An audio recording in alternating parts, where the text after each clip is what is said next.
ಈ ಪಾತ್ರಧಾರಿಗಳು ನಮ್ಮೂರರಾಗಿರ್ತಾರೆ, ಅವ್ರಿಗೇನು ಕೊಡೋದು ಬೇಕಾಗಿಲ್ಲ. ಆದ್ರೆ ಬೇರೆಯವರು ಬಂದಂತ ಸಂಗೀತ ವಾದ್ಯವರಿಗಾಗಿರ್ಬೋದು, ಬೇರೆ ನಮ್ಮಂತ ಈ ಒಂದು ಅಕ್ಕ ತಂಗಿಯರು ಬಂದಿರ್ತಾರ, ಇಲ್ಲೆಲ್ಲ ಒಂದು ಆಕ್ಟಿಂಗ್ ಮಾಡ್ಲಿಕ್ಕೆ ಅವ್ರಿಗೂ ಕೊಡ್ಬೇಕಾದಂತ ಸಂಭಾವನೆ ಕೊಡ್ಲೇಬೇಕಾದಂತ ಪರಿಸ್ಥಿತಿ ಇರೋದ್ರಿಂದ ನಾವು ನೀವೆಲ್ಲರೂ ದಾನಿಗಳು ಅಂತ ಹೇಳಲಿಕ್ಕೆ ಇಚ್ಛೆ ಪಡ್ತೀವಿ.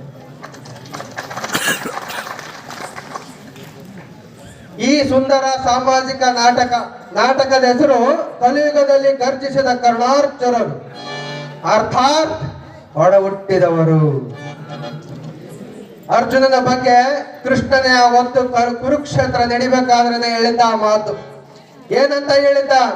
ಅರ್ಜುನ, ನೀನೆಲ್ಲಾ ವಿದ್ಯೆಗಳನ್ನು ಕರತ ಲಾಮಲಕ ಮಾಡಿಕೊಂಡ್ರು ಸಹ ನೀನು ಬಲಶಾಲಿ ಅಲ್ಲ, ನೀನು ಬಲಶಾಲಿ ಅಲ್ಲ. ಅರ್ಜುನ್ ಬಲವಾನ್ ನೈತ, ಸಮಯ ಬಲವಂತ.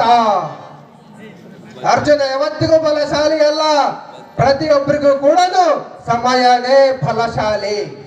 ಯಾರ ಜೊತೆಗೆ ಸಮಯ ಇರ್ತದೋ ಅವನೇ ಬಲವಂತ.